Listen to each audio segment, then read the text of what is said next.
Mathematics का chapter जो पढ़ रहे थे वो थी क्वाड्रेटिक इक्वेशंस या दो दर्जी मुसावात। तो उसकी 1.1 की थी, 1.2 और आज एक्सरसाइज है 1.3। जब किसी भी इक्वेशन में कोई थोड़ा सा ऐसापन हो कि जो आसानी से हल ना हो पा रही हो तो सबसे पहले उसे स्टैंडर्ड फॉर्म में ले आते हैं। स्टैंडर्ड फॉर्म में जो आपको बताया था ये है कि एंड पे ज़ीरो हो पहले, फिर 2, फिर यहाँ पे कोई डिजिट हो। जैसे ये वाली एक स्टैंडर्ड फॉर्म वाली इक्वेशन है, ax² plus bx plus c is equal to 0। तो ये एक स्टैंडर्ड फॉर्म है। यहाँ a, b और c से मुराद कोई डिजिट होंगे जी, a, b, c से मुराद कोई डिजिट होंगे। तो आज हम फिर एक्सरसाइज 1.3 क्वाड्रेटिक इक्वेशन वाला चैप्टर, तो जहाँ पे वेरिएबल्स आए हुए हों x, y, z या x, y, z, तो इसका मतलब होता है हमें सोल्यूशन सेट उसका मालूम करना होता है, उन वेरिएबल्स की कीमत मालूम करनी होती है। तो देखते हैं, सबसे पहला क्वेश्चन है जी 2x⁴ minus 11x2 plus 5 is equal to 0। अगर हम इसको यूँ लिख दें, ये वाला जो है जी ये x2, अगर x2 बराबर है y के, तो x⁴ किसके बराबर होगी? y2 के।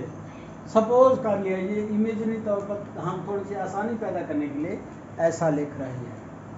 अगर आप यूं भी करेंगे, यानी इसको इससे मल्टीप्लाई करेंगे फैक्टराइजेशन के थ्रू, ये तरफैन को मल्टीप्लाई करेंगे, फिर दो पार्ट ऐसे, यानी इसका जो प्रोडक्ट्स हासिल होगा, हासिल जार, उनको दो ऐसे हिस्सों में लिखें कि उनका जो है ना मजमुआ -11 आए और उनको मल्टीप्लाई करें तो ये 10 आए।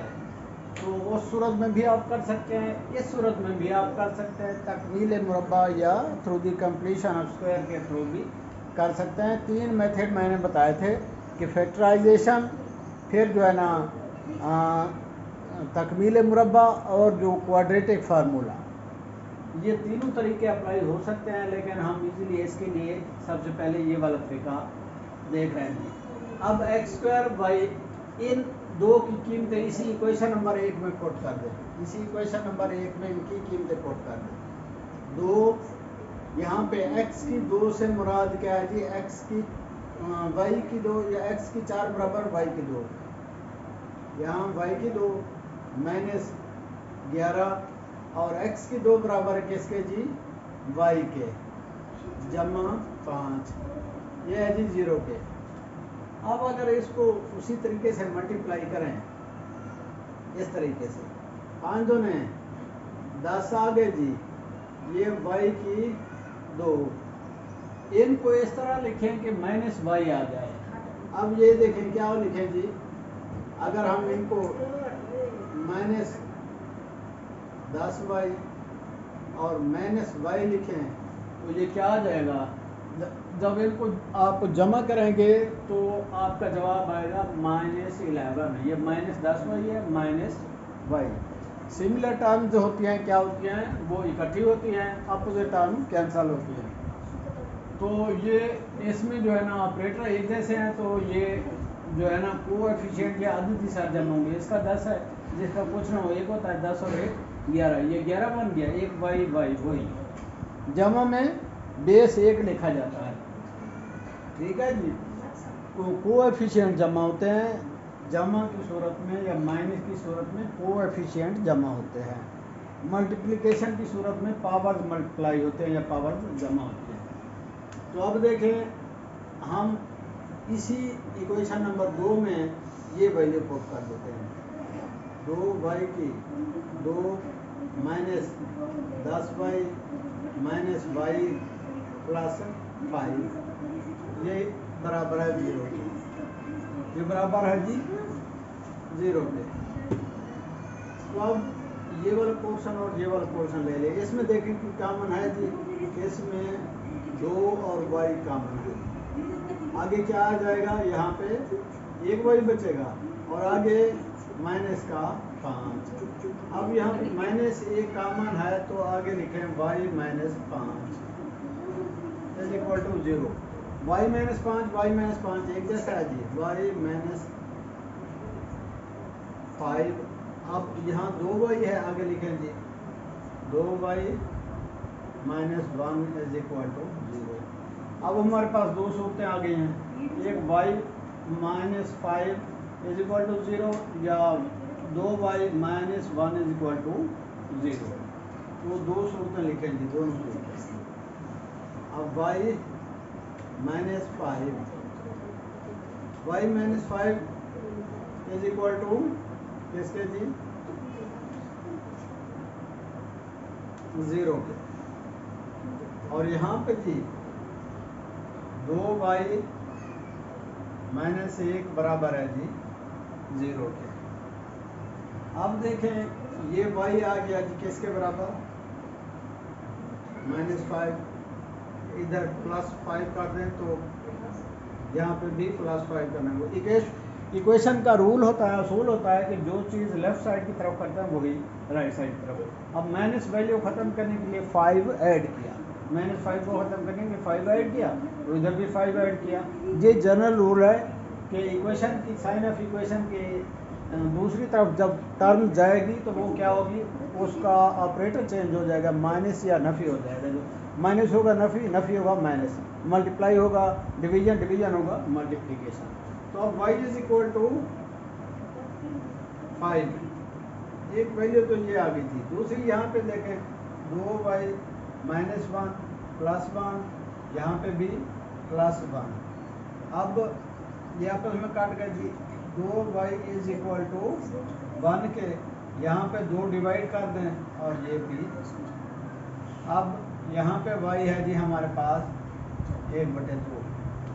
ये कीमतें हमारे पास आ गई हैं y की। तो y, ये देखें y की कीमत किसके बराबर थी, ये वाली इस इक्वेशन में y की कीमत किसके बराबर थी और y² की कीमत किसके बराबर थी। तो y की कीमत हमारे पास है जी x की 2, y की कीमत क्या है जी x की 2। इसमें आप लिखें जी x की 2 का जो है ना क्या आ जाएगा जी, x की 2 का यहाँ पे 1/5 और यहाँ पे x की 2, ये वही y वाली कीमत है। x की 2 बराबर है किसके जी, यहाँ पे आई है जी 5, ये भाई यहाँ पे भी x की 2 आप लिख लें इस तरह, x की 2 बराबर है, x की 2 बराबर है 5 के। तो अब जो है ना, चूँकि ज़ाहिर हमने x की वैल्यू फाइंड करनी थी यहाँ पे, तो अब ये x² है जी, यहाँ पे भी x² है, बाई टेकिंग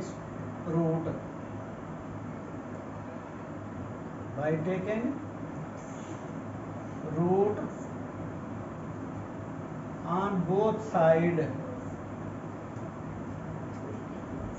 अब इसका रूट जब लेंगे x², ये अंडर रूट आ जाएगा, ये 1/2 अंडर रूट आ जाएगा, ये इससे कट गया x। अब एक का रूट एक ही होता है, एक का रूट एक ही होता है, तो 2 का रूट थोड़ा सा डिफरेंस है, 2 के लिए हमने वही अंडर रूट उसे रखा है। अब x की वैल्यू क्या है हमारे पास, 1/2 अंडर रूट, और यहाँ पे वैल्यू देखें, इसको भी अंडर रूट कर दें और इसको भी अंडर रूट, ये square cancelled by root, so x is equal to 5 under root. तो अब हमारे पास दो वैल्यूज आ गई हैं, एक ये है जी, एक वो है।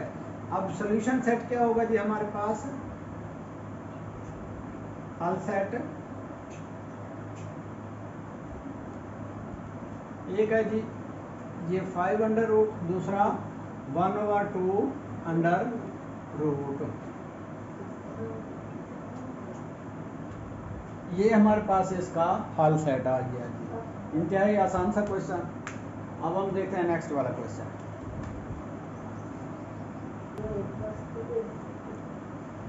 अच्छा जी, हमारा नेक्स्ट वाला क्वेश्चन देखें, ये भी ऑलमोस्ट उसी तरह का। मैंने पहला क्वेश्चन, चूँकि ये एक्सरसाइज बहुत लंबी है, ऑलमोस्ट इसके 15 या 16 क्वेश्चन हैं, जिनमें से हम ऐसा करेंगे कि एक या दो बीच में ड्रॉप कर देंगे और फिर आगे वाला करेंगे।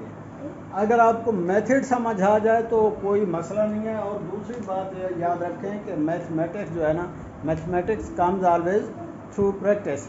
मैथमेटिक्स हमेशा प्रैक्टिस से आती है। ये नहीं है कि आपसे ज़बानी कलामी समझ लिया, जब तक आप उसे खुद नहीं करेंगे आपके जहन में नहीं बैठेगी। एक दफ़ा जहन में बैठ गई तो फिर कोई भी मसला नहीं है। तो अब देखें जी, हमारे पास ये साइन ऑफ इक्वेशन इक्वालिटी बीच में है, तो यहाँ पे 7x, अब इनकी पावर जो है जी ये वैसे ही बटे की शक्ल में है, होल नंबर नहीं है, फ्रैक्शन की सूरत में है। तो फ्रैक्शन की सूरत में भी हम हाल इसका निकालेंगे। देखें जी 5x की पावर जो है जी 1/2।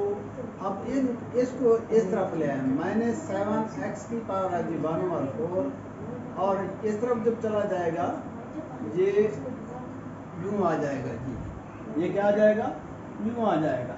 अब अगर हम इसी को, ये सबसे पहले इस वाले को देखते हैं, 1/4 इज इक्वल टू क्या हमारे पास x 1/4 is equal to y के जी, ठीक है। x 1/4 is equal to y, और ज़ाहिर आगे x 1/2 is equal to y की 2 के। तो अब यही वैल्यूज इसी इक्वेशन में हम पुट कर देते हैं। ये वाली वैल्यूज किस में पुट करेंगे, इस इक्वेशन में। तो अब 5 की जगह ये देखें जी क्या आ गया, 1/x की पावर 1/2 बराबर है किसके, y स्क्वायर के। इससे ये होता है कि हमारे यहाँ जो इक्वेशन है वो स्टैंडर्ड फॉर्म में आ जाती है। इसके लिखने का, ये वैल्यू लिखने का मतलब ये होता है कि इक्वेशन जो है ना ये बटों की बजाय स्टैंडर्ड फॉर्म में आ जाएगी और इंतहाई ईजी हो जाती है। आगे जी -7x की पावर 1/4 किसके बराबर है जी, y के। तो y + 2 इज इक्वल टू 0। अब ये इंतहाई आसान हो कि इन दो को आपस में मल्टीप्लाई कर दें, वही फैक्टराइजेशन के थ्रू। 5 दूने ये आ गया जी 10 y की 2। अब इस तरह लिखें कि ये अगर उनको जमा करें तो -7y आए, अगर मल्टीप्लाई करें तो 10y की 2 आए। तो ज़ाहिर है वो क्या होगा जी, हमारे पास -5y - 2y। अब इनको मल्टीप्लाई करेंगे, माइनस माइनस प्लस हो जाएगा, 5 दूने 10, y एक ये y ये मल्टीप्लिकेशन के दौरान पावर जमा होती है, एक इसकी है एक इसकी, जिसकी नहीं लिखते तो इसकी 2 बन गई थी। अब ये वाली इसकी जो है ना वैल्यू पुट करेंगे इसमें, ये हमारे पास आ जाएगा जी 5y स्क्वायर -5y - 2y + 2, ये बराबर है जी 0। अब एक ये वाला पोर्शन है, एक ये वाला है, इसमें कॉमन देखें 5y कॉमन है जी, यहाँ एक y आ जाएगा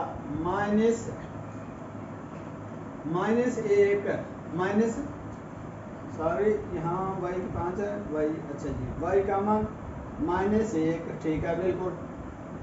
और यहाँ पे -2 कॉमन है जी, -2 जब कॉमन है तो यहाँ y -1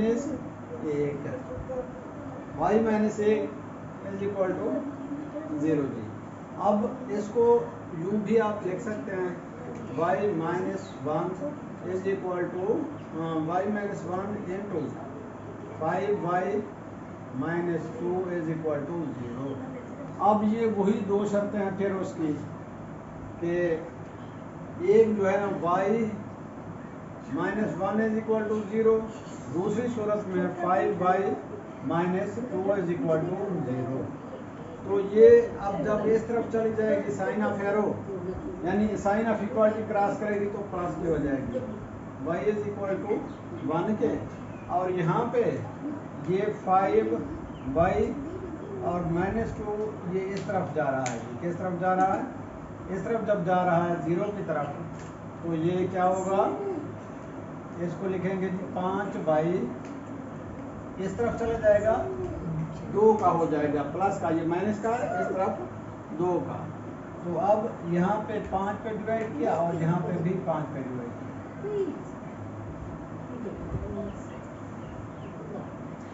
अब देखें जी y की वैल्यू 1 है और y की वैल्यू 2/5 है। हाँ जी, नेक्स्ट एक तो x 1 हो गया जी, दूसरा x हमारे पास है, ये y की वैल्यू वही 1 और x है जी, इसको 1 और 4 सारे मल्टीप्लाई, इसको भी 4 के साथ करें और 2 और 5 इसकी भी पावर क्या होगी जी 4। तो ये आपस में कट गए, यहाँ x की जो वैल्यू बनेगी ये बनेगी जी 16, 25, 25, 625, 5 मल्टीप्लाई बाई 5, 5, 4 है ना इसकी पावर 4, 2 मल्टीप्लाई 2, 2, 2, ये बनेगा 2 दूनी 4, 2 दूनी 4, 4, 4, 16, ये तो बन गया ऊपर वाले 16 जी, ये नीचे 5, 5, 25, 25 मल्टीप्लाई बाई 25, ये बनेगा जी 625 इक्वल टू 625। तो सोल्यूशन सेट हमारे पास जो आएगा वो क्या होगा जी, x का सोल्यूशन सेट होगा 1 और 625, एक x 1 के बराबर आएगा, दूसरा 625 के।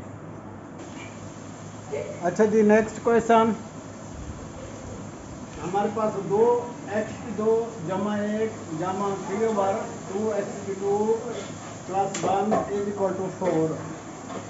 सबसे पहले देखें जी इनका जो हमारे पास बनता है एलसीएम, उसे मल्टीप्लाई करेंगे। सबसे पहले इस इक्वेशन को स्टैंडर्ड फॉर्म में लेकर आते हैं।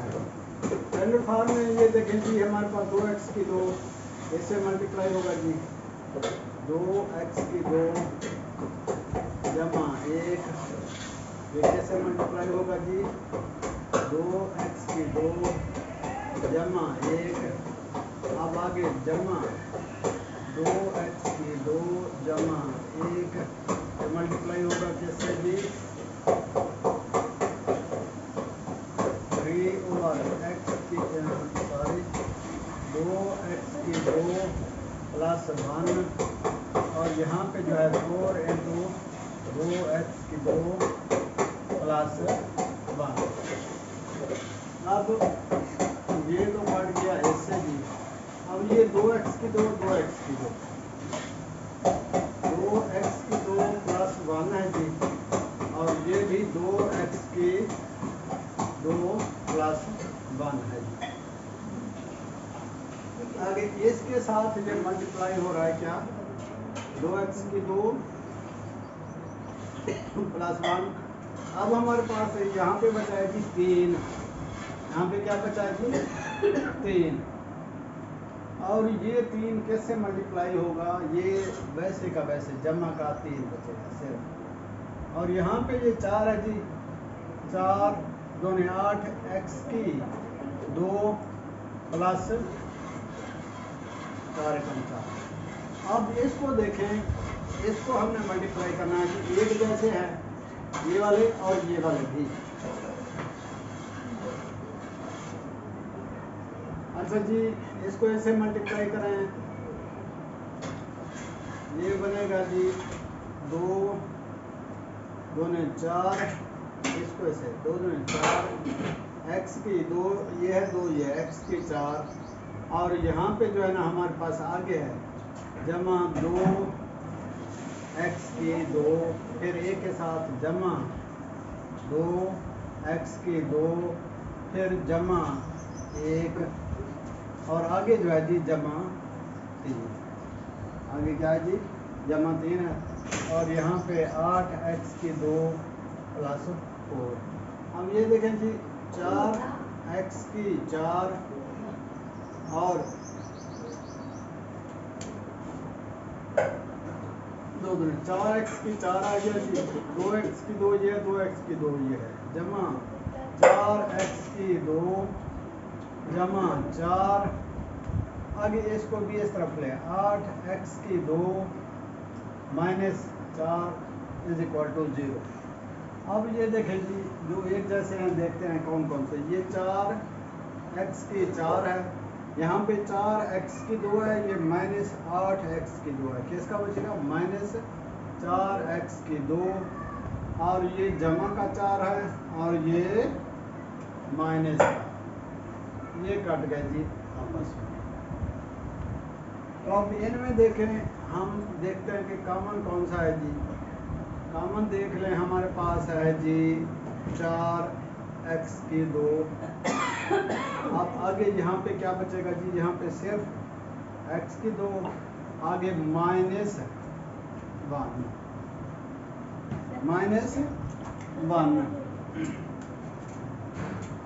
ये बराबर है जी कि इसके 4 बाहर आ गया, x की 2 भी बाहर आ गया, यहाँ पे x की 2 बचेगा, और -4x की 2 बाहर आ गया, यहाँ पे 1। ये बराबर है जी 0 के। ये बराबर है 0 के। अब इस तरह देखें जी, हम एक ये है हमारे पास, एक ये है जी। इसमें फर्ज कीजिए अगर यहाँ पे रख देते हैं x की 2 बराबर है किसके? x की 2 बराबर है y के। तो फिर यहाँ पे y की कीमत पुट कर दें, देखें x की 2 बराबर है y के, तो ये 4y आ जाएगा जी, इंटू 4 इंटू y -1। ये किसके बराबर आ जाएगा जी? 0 के। तो इसका मतलब है एक दफ़ा जो हमारे पास y है वो किसके है जी? एक दफ़ा y हमारी 4y 0 के बराबर होगी जी। 4y इज इक्वल टू 0 और y -1 इज इक्वल टू 0। तो इसकी देखें, ये वाली जो बनेगी जी, ये y बराबर है, इस तरफ भी 4 डिवाइड करें, यहाँ पे 4, ये भी y 0 के बराबर हो गई जी। और अगर इसको देखें तो ये y आगे चला जाएगा, इस तरफ, ये इस तरफ जाएगा, तो ये प्लस का 1। तो y की या तो वैल्यू 0 है और या फिर 1 है। तो अब हम देखते हैं इसकी जगह x की जगह रख के जी, इसको किसकी जगह रख के? x की जगह रख के। तो सॉल्यूशन सेट हमारा क्या आएगा? बस ठीक है, यही है। y की जगह अगर हम x की, हमारे पास क्या है जी? y की वैल्यू आ गई, कहाँ पे हमने रखी है? ये y किसके बराबर है जी? x की 2 के। एक दफ़ा आ गई जी, x की 2 बराबर है किसके? 1 के, और दूसरा x की 2 बराबर है 0 के। यहाँ यानी x की 2 बराबर है 0 के। तो ये तो वैसे इसका अगर ये ले, इसका 0 तो होता ही नहीं है, तो x 0 का कोई भी नहीं होता, वही 0 होती है। स्क्वायर इक्वल टू y, तो y की हमारे पास जो 2 कीमतें, एक तो y की 1 है, इसका अगर स्क्वायर लेंगे 1 का स्क्वायर, तो वही इसका जो है ना, सॉरी, अगर इसको अंडर रूट करेंगे, यानी ये x² इज इक्वल टू 1, तो ये स्क्वायर और इसका जो है ना, ये 1 का जज़र 1 ही होता है, x² इज इक्वल टू +-1। तो दूसरा 0 का जो है ना, x² को अगर 0 के बराबर अंडर रूट करें, तो 0 का वही 0 ही होगा, अंडर रूट 0। तो इसकी वैल्यू क्या आ जाएगी जी? सोल्यूशन सेट 0 और +-1, इसका ये सोल्यूशन सेट है जी।